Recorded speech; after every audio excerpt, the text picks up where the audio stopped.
Hello, hello, you beautiful soul. So, I have a message today for somebody who is in a season of reciprocity. Spirit was saying this is a season of reciprocity for this person. Okay, you hear me? Um, Spirit was saying, like, you're so giving and generous, right? Like, loving, empathetic, compassionate, graceful, even, right? Like, so giving, over giving, even at times, giving to a fault, right? Or in the past, you were, right? So, whoever this message is for, you're out of that over giving energy and you are in an energy of reciprocity, right? It's an equal give and take in any area of your life, whether it's at home, with your friends, at work, family, love relationships, whatever, anything, everything. Reciprocity, right? So, Spirit was saying that you desire, right? You're in your desired reality. You desire genuine care and respect. Okay? 1, 2, 3. I was also seeing 10, 10 and 12, 12 whenever I was channeling this message, so that may be significant for somebody. But Spirit was saying not only do you desire these things, it's the reason you desire is because you deserve it, right? You deserve genuine love. 144. Genuine respect, right? And care. Like care. Okay? Um you deserve it, right? You in your past overpoured, overshared, over everything until you got to the point where you were over everything, And just doing that until finally it flipped, right? You poured into yourself and no more, right? Spirit said no more. And you healed codependency and people pleasing, right? You started to heal these things. You stopped trying to fix everybody else around you and began fixing yourself, right? Or working on yourself, loving yourself, pouring into yourself instead of everybody else, right? And you became the yin to your yang. And if this has anything to do with like love situations, maybe you fell for the whole, oh, this person's the sun to my moon, or whatever, the yin to my yang. No, whoever this is for, you are the yin to your yang. Right? You've had that twin flame uniting within yourself, right? You've had this kundalini awakening, and you have become a master at balancing the two energies. 3 through 3, as I'm saying this, you are healed in an alignment with your masculine and your feminine energies, right? So Spirit was saying that healing self and loving self, right? By doing that, the tower fell, right? The tower fell, and these rose-colored glasses were knocked off, right? They're gone. And you started to see people for who they were. The masks fell off. And all of those experiences brought conscious awareness to the things that you chose not to experience any longer, right? These are the things that were no longer in alignment with your desired reality. Okay? And so Spirit was saying that I was hearing the tower fell. You chose to knock it down. Okay? That's what Spirit was saying. Like, you went and knocked this tower down because you knew that it wasn't 444 as I look up. You knew that the tower you were in was not in alignment with your desired reality, right? So you tore it down. You went down with it, right? and you went into this hermit mode where you were under construction, okay? And you called your power back, you called your energy back, you gathered all these fragmented pieces of yourself, and brick by brick, piece by piece, built yourself back up, right? And you poured into yourself, you built yourself up, and you became whole, right? And in alignment with it, with what it is that your soul truly desires, right? Which is love and care, care for the planet and for each other and ourselves, right? But we can't care for the planet and each other if we don't care for ourselves, So Spirit was saying that you set boundaries with everything, including yourself, right? And even your children. I had to learn that this year, setting boundaries with my children.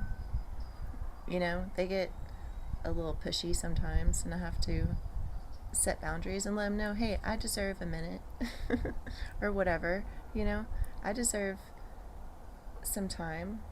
I pour and pour and pour, and I fill all your cups. Not just kids, anybody, right? And I deserve to pour into my own, right? And I'm going to show you what that looks like. I'm going to show you what it looks like to see someone pour into themselves, right? Whoever this message is for, you are a leader, and you are an example of what gaining your sovereignty truly looks like in healing, setting boundaries, right? Practicing self-discipline. And closing out karmic cycles. I wrote that too. You have closed out these karmic cycles, and you can just exist in a reality where you don't have to play these games. You can see it coming. You can see an unhealed, codependent, person coming at you. You see it a mile away. You're just like, oh, there it is. Nice to see you. Oh, no thanks. I don't want to play. So Spirit's saying that you've healed, right? And you've transmuted lack or lust energies. Some of us have been caught or trapped in these lust cycles, and you've transmuted all that energy. You're like, okay, lust, yeah, but what else? Show me something more than just lust. Anybody can do lust, right? And email confirmation. So you've transmuted these energies. You can see, you can feel, and Spirit saying that construction is complete, right? Construction is complete. You're good. And Spirit did want me to mention, like, the Divine Feminine 808 as I look up the Divine Feminine perspective as a woman. The type of energy that we are in right now. Like, I was picking up in the Divine Feminine energy, and correct me ladies if I'm wrong, but I'm picking up this like man-eater energy, and not in a way like a shadow aspect of a man-eater where it's coming from a wounded place. No, I'm talking about a man-eater as in the ego. Like, I eat ego for breakfast, lunch, and dinner. Come at me with your ego, because I'm hungry for it. Man eater, ego eater, right? We are like, I wrote down, take no prisoners, right? Off with their heads. Off with their heads, off with their egos. Okay. And it would take an incredible amount of strength, inner and outer strength, for a divine feminine to even be interested in men right now. Honestly, if they're not already in a situation. And I know that there has been so much healing this year within relationships, within marriages even, there have been transformations. I've seen it happen within marriages where, these people awaken and unite and, ascend together, right? But the people who are divine feminines that are Tintin, as I look up, did I not already mention Tintin?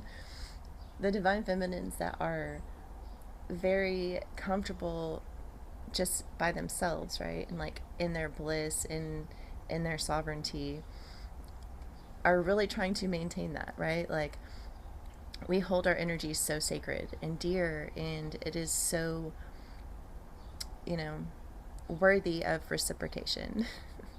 you know, it takes an incredible amount of self control and self respect to maintain anything with the divine feminine.